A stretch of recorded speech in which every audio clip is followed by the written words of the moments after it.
여러분이 기업의 소프트웨어 개발자라고 가정했을 때 프로그램에 오류가 생겼다면 어떻게 대처하실 건가요? 우리나라의 일반적인 대기업에서는요, 개발자가 관련 보고서를 만들어서 상부에 보고를 한 뒤 고위 임직자의 결재를 받은 후에야 프로그램을 수정할 수 있는 건데요. 이런 기존 업무 처리 방식에 빨간불이 켜졌다고 합니다. 이른바 애자일 조직 체제가 생겼기 때문인데요. 애자일 체제는요, 조직을 최소 단위로 나누고 상급자의 업무 개입을 최소화하는 게 원칙이라고 합니다. 구성원의 독립성과 재량권을 인정하면서 결과적으로 신속하고 전문적인 서비스를 제공하기 위한 일종의 전략인 건데요. 급격한 변화에 민첩하게 대처하지 못하면 사람이든 기업이든 도태되기 마련이겠죠.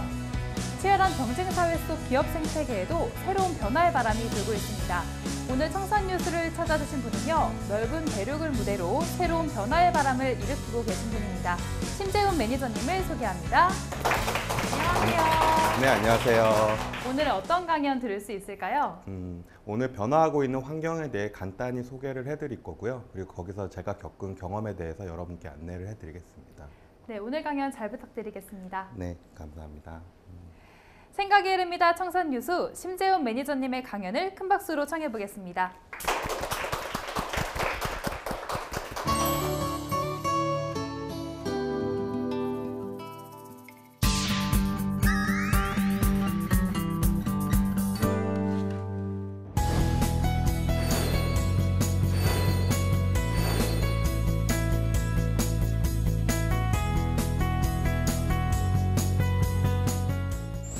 안녕하십니까. 테크코드 코리아의 심재훈입니다. 저는 현재 중국과 한국을 오가면서 스타트업을 지원하고 있는 업무를 하고 있는데요. 특히 한국의 좋은 스타트업을 중국에 소개시켜 드리는 업무를 하고 있습니다. 현재 한 150개 기업 정도를 스타트업을 지원을 하고 있고요. 그리고 앞으로도 100개 이상의 기업들을 앞으로 지원을 할 생각을 하고 있습니다. 이번 주제는 완벽하지 않아도 된다, 도전해라 이 얘기인데요. 여러분은 어떤 삶을 살고 계십니까? 100점짜리 삶이 목표인가요? 아니면 80점짜리 삶이 목표인가요?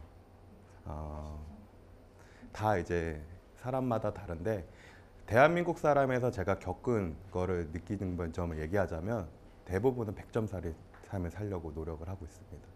특히 학교부터 대학교, 그 다음에 사회생활까지 치열하게 100점짜리가 되려고 되게 노력을 많이 하는데요. 특히 그런 걸 많이 알 수 있는 게 취업시장을 보면 더 쉽게 알 수 있습니다. 스펙이란 게 왜 나왔냐고 하냐면 100점짜리에 가장 맞추려고 하기 때문에 스펙이란 게 나왔다고 보면 됩니다. 제가 왜 이 말씀을 드리자면, 저는 이제 스타트업을 업무를 하고 있기 때문에 저의 모토는 100점짜리보다는 80점짜리에 가까우기 때문에 여러분들에게 말씀을 해드릴 예정입니다. 대부분의 100점짜리 삶은 아주 간단합니다. 답이 정해져 있는 삶이라고 보시면 됩니다. 예를 들어 변호사, 판사, 의사, 과거 우리나라에서 가장 좋은 직장이라고 말할 수 있는 직장들은 사실은 우리가 알게 모르게 답을 알고 있습니다. 예를 들어 좋은 대학에, 좋은 학교에, 그 다음에 좋은 스펙을 갖고 좋은 대기업에 들어가는, 이게 어떻게 보면 우리나라가 은연중에 알고 있는 100점짜리 삶이라고 보시면 됩니다. 하지만 지금 우리나라가 겪고 있는 많은 것 중에 그 100점짜리 직업, 100점짜리 그런 인생, 이런 것들이 해결을 해줄 수 있는 삶은 이제 없다고 보시면 됩니다. 왜냐하면 기존에 갖고 있던 저희의 가치관을 바꿀 많은 것들이 지금 세상이 바뀌고 있거든요. 특히 우리나라뿐만이 아니라 미국, 중국, 해외 다른 어느 나라, 그 다음에 유럽, 핀란드, 이런 나라들이 많은 부분에서 이미 100점짜리 인생과 80점짜리 인생이 충돌을 하고 있는 과정이라고 보시면 됩니다. 초등학생을 대상으로 한 설문조사를 했습니다. 혹시 그 설문조사에서 미래의 꿈이 뭐냐, 이런 설문조사였는데 혹시 1위가 뭐였는지 아신가요? 1위가 되게 쉬웠습니다. BJ였습니다. 네. 사실 저희는 BJ라고 하면은 단순히 이제 일정한 플랫폼에서 자기 개인 방송을 하는 사람으로 알고 있지만, 지금 초등학생에는 연예인 못지않은 선망의 대상, 아니면 과거에 우리 과학자, 연예인들의 못지않은 선망의 대상이 되고 있습니다. 그 이유가 뭐냐면 이 사람들이 돈을 번다는 거를 그 어린 나이부터 그 학생들이 그거를 인식을 하고 있고, 그리고 자기가 가장 잘 접근하고 부딪힐 수 있기 때문에 자기의 미래 꿈이 된 겁니다. 여기서 보시면 과거에는 저희가 어떤 인생을 살았냐면 집을 구입을 해서 집을 추구하는 인생, 그리고 가족 중심의 인생, 그리고 변호사, 판사, 의사가 중심으로 된 직업에 대한 이제 차등을 매겨가지고 가치를 이뤘다고 한다면, 지금은 개인의 행복, 여행을 많이 간다든가, 그다음에 행복한 삶을 추구한다든가, 이런 그 집을 사기보다는 자기 개인한테 돈을 쓴다든가, 이런 부분에서 많이 진행이 되고 있고, 그다음에 직업적인 측면에서도 옛날에 의사, 판사, 변호사 이런 게 최고의 직업이라고 했으면, 지금은 특히 의사들은 처음에 이제 저랑 이제 미팅을 많이 하는데 불안해합니다. 자기가 미래 10년 뒤에도 이 업을 살 수 있을까요? 그런 의사들의 생각이 투영이 됐는데, 그렇기 때문에 현재 지금 가장 좋은 유망받는 직업이라고 한다면 말했다시피 BJ, 그다음에 최근에 그 비트코인이라는 이제 블록체인이라는 기술이 이제 나왔기 때문에 그 블록체인에 관련된 기술자, 그다음에 데이터 분석가, 여러분들이 생각하는 일반적인 직장보다는 지금 수요가 많이 있는 상황이기도 합니다. 그러면 그 어떤 개념을 국가에서는 뭐라고 지칭을 하냐면 4차 산업이라는 말로 개념을 지칭합니다. 사실 4차 산업이란 거는 저는 사실 잘 모르겠습니다. 왜 4차 산업이야? 1차, 2차, 3차는 알겠는데 왜 4차 산업이야? 국가에서도 제가 전문가를 만나서 이야기를 해보면 명확하게 정의를 내리지 못합니다. 다만 AI나 뭐 인공지능, 사물 인터넷에 연결해가지고 삶이 윤택해지는, 우리 삶을 전체적으로 바꿔줄 거다, 이렇게만 추상적으로 얘기하지 구체적으로 얘기하는 사람은 사실 많지 않습니다. 그렇기 때문에 4차 산업이 되게 추상적이지만 이게 곧 여러분들의 삶을 바꿀 거기 때문에 이거를 준비해라 말을 많이 하고 있다고 생각을 하시면 됩니다. 그러면 4차 산업을 이루고 있는 구체적으로 정의할 수 있는 부분이 지금 현재 많은 학자들이 연구를 한 부분을 간단히 정리해 본 도표인데요. 예를 들어 더 발전된 통신기술, 더 발전된 IT 기술, 더 발전된 그다음에 그 하드웨어 기술이 결합된 거를 4차 산업이라고 생각을 하시면 됩니다. 우리나라에서 4차 산업에 가장 선두에 있는 기업은 어디 기업일까요? 삼성. 네, 맞습니다. 우리나라에서 가장 4차 산업에 선두에 있는 기업은 삼성입니다. 물론 다른 2위 기업이 LG라고 말을 하는데, 그 2위 기업과 1위 기업의 차이는 생각보다 크다고 저는 생각이 드는데, 그러면 해외에서는 어느 기업이 제일 선두에 서 있을까요?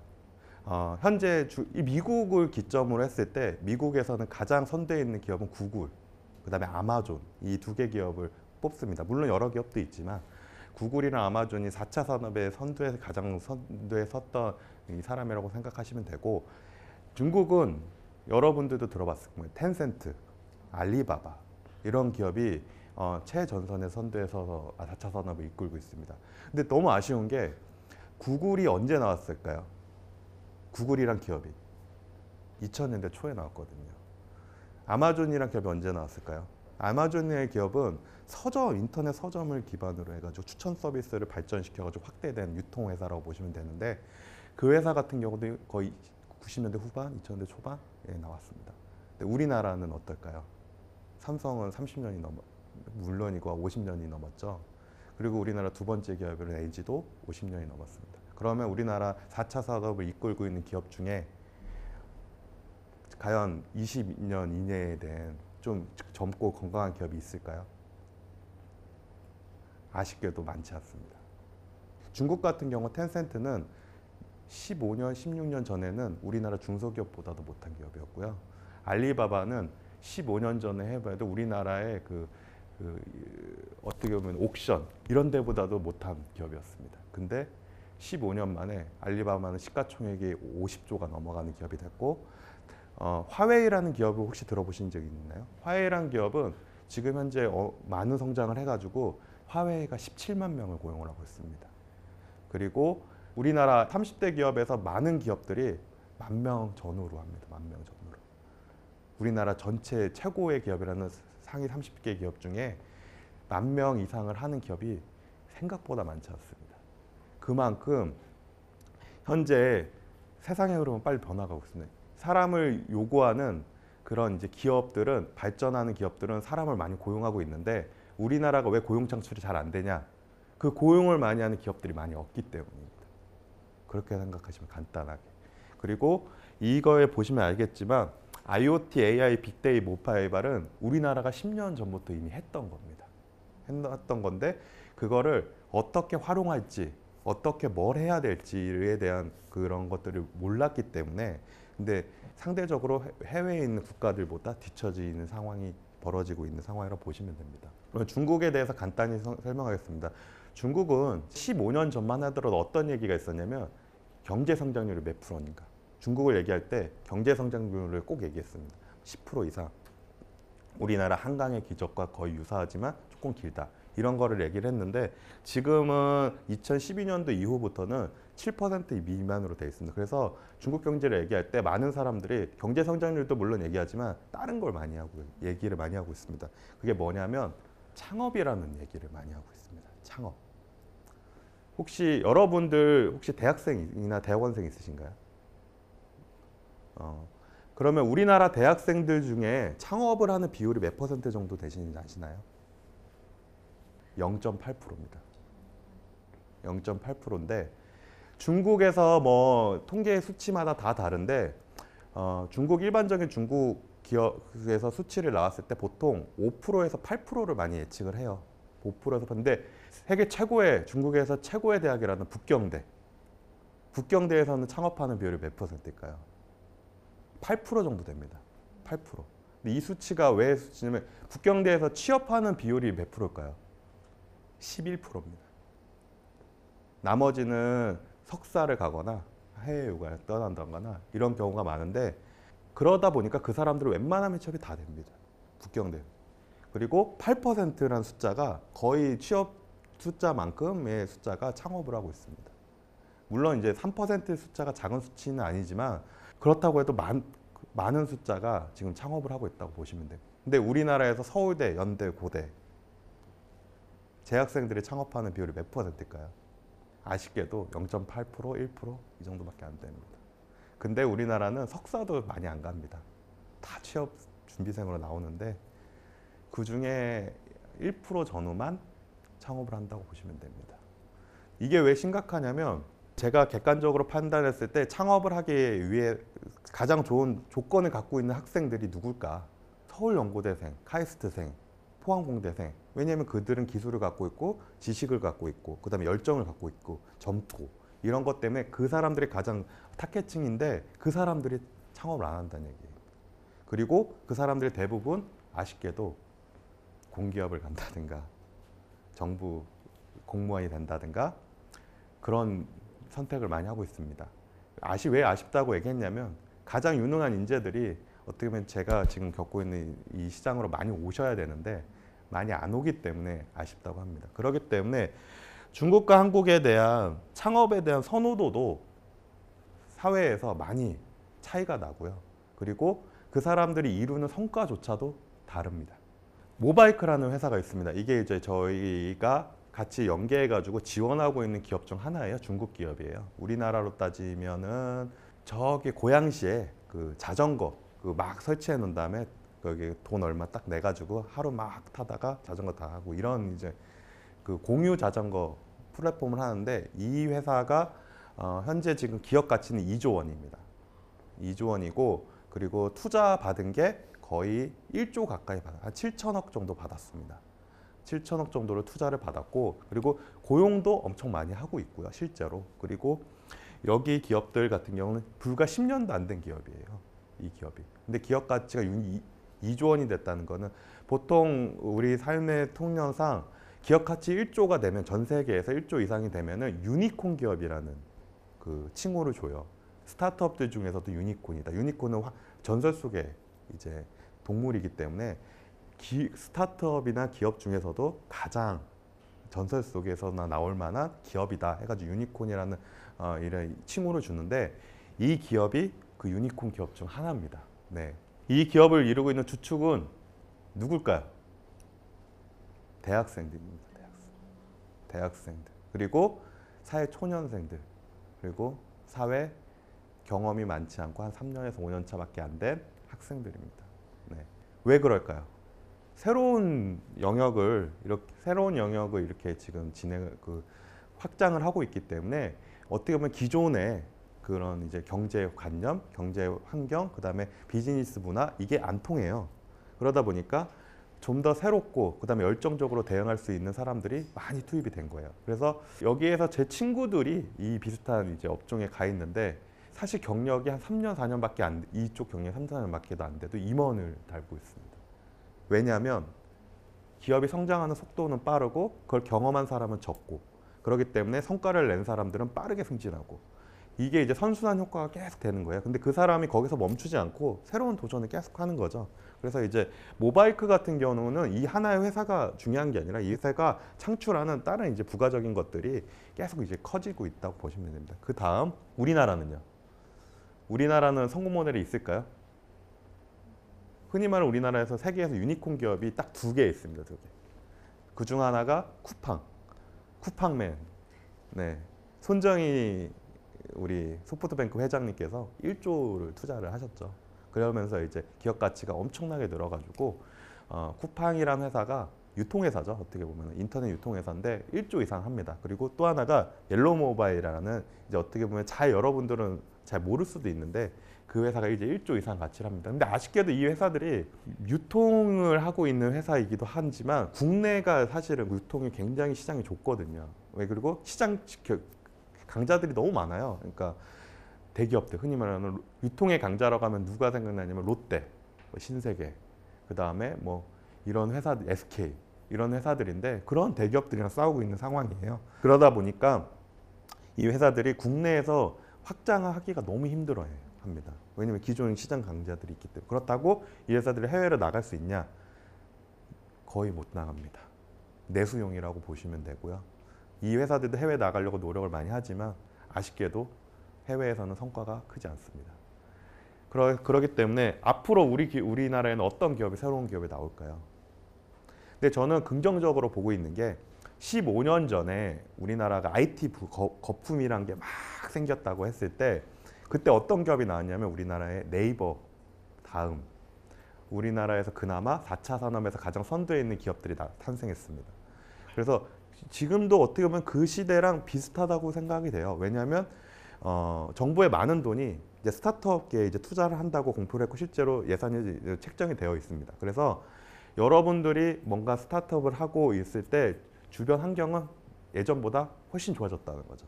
그렇기 때문에 생각이 있는 학생들한테는 이런 일들이 어떻게 보면은 굉장히 좋은 기회가 될 수 있다. 근데 제가 여기서 이제 또 하고 싶은 거는 이분들이 다 새로운 곳을 하고 있잖아요. 과연 이 새로운 곳에 여러분이 알고 있는 100점짜리 답안을 들이밀면 어떻게 될까요? 전혀 될 수가 없습니다.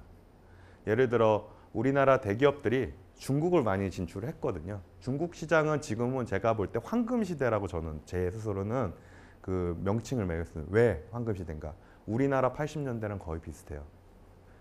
집을 한 채 사더라도 10배 이상 오르고 어떤 데 같은 경우는 그리고 주식을 투자하더라도 한 5년 가지고 있으면 엄청나게 하고 그런 시대예요. 근데 그런 중국 사람들이 되게 치열하게 하고 있는 거는 뭔가를 많이 경험하는 겁니다. 자기는 부족하지만 뭔가 하나 가서 경험하고 뭔가 하나 경험하고 우리나라가 스타트업이 왜 2개밖에 없냐 유니콘 기업 중국은 스타트업 유니콘 기업이 30개를 뽑으면 최소한 10개는 나와요. 중국 내에서.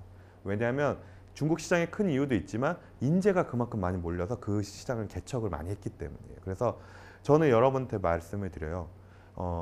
스타트업이란 게 모든 게 부족해요. 예를 들어 하물며 여러분들이 알고 있는 기본적인 학교에서 쓰고 있는 뭐 성적 증명서를 뗀다. 스타트업한테 그런 거 요구하면 스타트업은 그렇게 못합니다. 그런 양식조차 없어요. 그렇기 때문에 여러분들의 100점짜리 답안을 그 스타트업에 들여내면은 이 사람들은 그래 그럼 내가 할 일도 바쁜데 너 왜 하지? 그렇게 얘기를 할 거예요. 근데 여러분들이 만약에 80점짜리 예를 들어 어느 정도 여유가 있고 그리고 어느 정도 생각이 있고 논리가 있는 80점짜리 답안을 완벽하진 않지만 들이밀면은 그 사람들을 인정을 하고 받아들이고 그걸 채택을 할 겁니다. 새로운 삶이면 여러분들이 어떻게 보면 대기업 위주의 이제 산업이 이미 지나갔고 중소기업, 스타트업, 그 다음에 어떻게 보면 우리나라의 그 미래 산업 위주로 이제 진행될 이 삶에서는 여러분들이 답을 제시해 줄 수 있는 사람이 되어야 돼요. 100점짜리 답에 따라가는 사람이 아니라 80점짜리 답이라도 제시해 줄 수 있는 사람이 돼야 여러분들이 이끌 수 있고 새로운 걸 익힐 수 있다고 생각을 하는 거죠. 그래서 간단하게 중국에서 그러면 그 연령대에서 가장 창업하는 사람들이 가장 어떻게 보면 연령이 그 적합한 연령이라고 했을 때 지금 통계를 했는데 중국은 32살입니다. 창업 시장에 들어가는 첫 연령의 나이가 32살로 평균적으로 보고 있는데 근데 이제 32살 전과 32살 후를 굉장히 철저하게 나눴어요. 근데 우리나라에서 창업을 한다고 하면은 이 32살 이후에 삶을 많이 생각하시면 돼요. 예를 들어 33세에서 40살까지의 사람들은 뭐라고 얘기하냐면 성숙하고 업무도 좀 익혔고 인맥도 어느 정도 있고 그 다음에 지식 경험도 어느 정도 있고 그 다음에 산업 경험도 어느 정도 있다. 그래서 어떻게 보면은 좀 안정적인 사람 그리고 사업을 할 때 경쟁력이 좀 있는 사람들 이런 사람이 창업을 한다는 생각을 우리나라 사람들 대다수의 사람들은 갖고 있어요. 근데 중국은 그걸 나눈 거예요.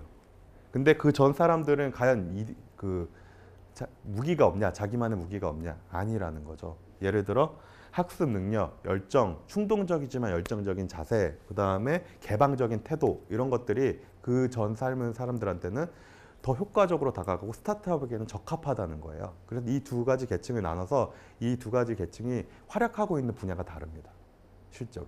그래서 여러분들이 만약에 막 창업에 대해 고민하고 그 다음에 예를 들어 뭐 새로운 거에 하게 된다면 이거를 보시고 나이 든 사람도 창업을 많이 독려를 해요 저희가.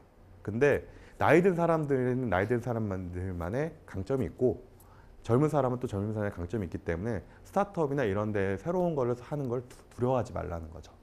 특히 우리나라 같은 경우는 올해 같은 경우는 현실적으로 말씀을 드리면 창업에 대한 특히 대학생 관련된 젊은 청년들한테 창업에 대한 정부 혜택이 엄청나게 많아지고 있습니다. 그래서 조금만 이제 조사를 해보고 그리고 생각을 해보면 내가 스펙을 쌓는 것보다 그 시간 활용하는 시간보다 더 많은 것들을 내가 창업을 하고 뛸 수 있는 환경이 된다는 거죠.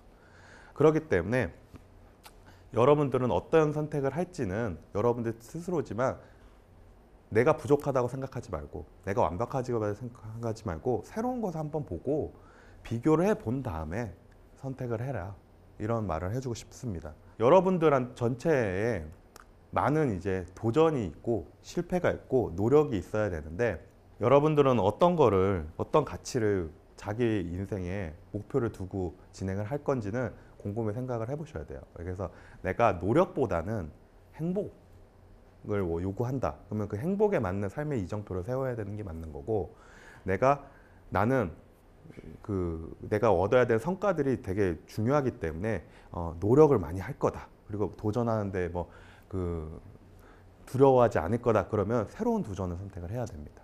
그래서 자기가 원하는 거를 명확히 하는 게 1차적인 목표입니다. 1차적으로 자기가 하는 걸 목표를 설정을 하고 남이 기존에 있는 답은 우리도 알고 있잖아요. 예를 들어 뭐 토익 800점 이상 맞는 거, 그 다음에 뭐 봉사활동 점수 따는 거, 이건 우리가 알고 있는 거예요. 그리고 대기업에 가려면 어느 정도 스펙이 갖춰져야 된다는 거 이미 우리가 다 알고 있는 거기 때문에 그거 하나만의 그 선택지만 놓지 말고 또 다른 형태의 선택지도 많이 있으니까 그리고 또 주변에서 내가 그걸 한다고 했을 때 도와주는 사람이 생각보다 많아요. 그렇기 때문에 그런 것들을 많이 이제 하나하나 체크해보고 공부해보고 노력해보면서 그리고 또 실제로 도전을 해보면서 실패할 수 있어요. 저도 실패를 했거든요. 저도 스타트업을 조금 이제 기업에 근무를 했었는데 큰 성과를 내기도 했지만 실패도 했거든요. 그래서 실패할 수는 있어요. 근데 젊으니까가 아니라 실패는 내가 나중에 성공하기 위해서 하나의 발걸음이라고만 생각을 하세요. 젊으니까 그 실패가 아니라 이 실패로 인해서 내가 더 큰 성공을 얻기 위한 준비다 생각하시면 좀 더 편해요. 그 대표적인 거를 간단히 말씀드리면 중국이 현재 그렇게 하고 있습니다. 중국이 스타트업을 하는 젊은이들이 되게 많다 그랬잖아요. 북경대 같은 경우 제가 말씀드렸잖아요. 8%가 스타트업. 왜 걔네들이 스타트업을 할까? 멍청한 애들이 아니거든요. 중국 최고의 인재들이라고 할 수 있는데 걔네들이 왜 8%나 되는 사람이 창업을 할까? 생각을 해보면 그게 자기의 이력에 도움이 되기 때문입니다. 여러분들이 지금 상태에서 취업을 아무리 찾는다고 해서 대기업을 가려고 하더라도 갈 수가 없어요. 왜? 사람을 안 뽑아요. 그런 사람들은 우리 주변에도 많이 뽑을 수 있고 대기업들도 원하지 않아요.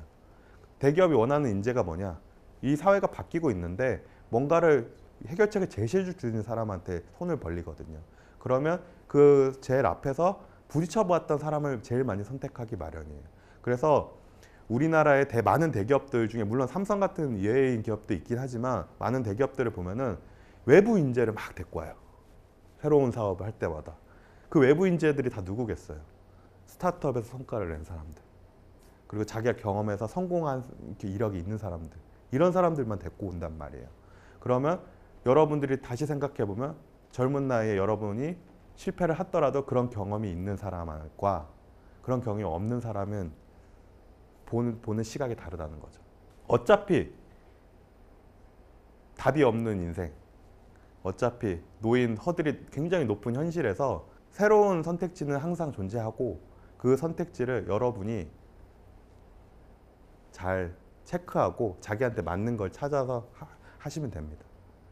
어떻게 보면 세상이 주는 답을 따라갈 것인가 아니면 80점짜리 집에 불과하지만 내가 찾은 해결책을 한번 세상에 한번 해볼 것인가 그거는 여러분의 선택인데 저는 80점짜리 선택을 했습니다. 여러분의 선택은 어떻게 하실 건지는 여러분의 몫입니다. 네, 이만 강의는 여기서 마치겠습니다.